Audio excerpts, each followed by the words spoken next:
வணக்கம். தலைப்புச் செய்திகள். நான் இந்தியாவுடன் மிக நெருக்கமாக உள்ளேன்.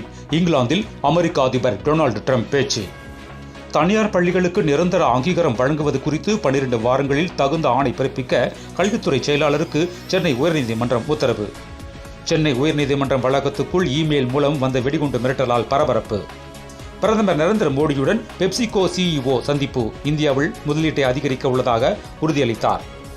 கோவிலுக்குள் பட்டியலின மக்களுக்கு அனுமதி மறுக்கப்பட்ட விவகாரத்தில் கரூர் ஆட்சியர், காவல்துறை கண்காணிப்பாளர் மீது நடவடிக்கை எடுக்குமாறு தமிழக அரசுக்கு உயர்நீதிமன்றம் பரிந்துரை.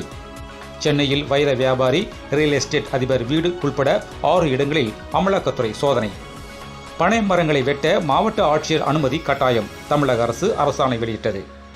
ரோபோ சங்கர் உடலுக்கு துணை முதல்வர் உதயநிதி ஸ்டாலின் நேரில் சென்று அஞ்சலி செலுத்தினார். நடிகர் ரோபோ சங்கர் மறைவுக்கு திரைப்பிரபலங்கள் இரங்கல்.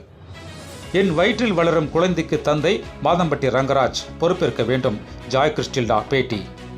தமிழக வெற்றிக் கழகத்தின் தலைவர் விஜய் வீட்டில் இளைஞர் நுழைந்ததால் பரபரப்பு. பாதுகாப்பு பணியில் இருந்த காவலாளிகள் பிடித்து நீலாங்கரை போலீசாரிடம் ஒப்படைத்தனர். தமிழ்நாட்டில் 42 கட்சிகளின் அங்கீகாரத்தை ரத்து செய்து தேர்தல் ஆணையம் உத்தரவு. அதிமுகவை காப்பாற்ற பாஜக தான் உறுதுணையாக இருந்தது. எடப்பாடி பழனிசாமி சொல்லியிருப்பதை நான் வரவேற்கிறேன். பாஜக முன்னாள் மாநில தலைவர் அண்ணாமலை பேட்டி. மேலும் விரிவான செய்திகளுக்கு அரசியல் ராஜ்யம் மின் இதழை படியுங்கள். நன்றி, வணக்கம்.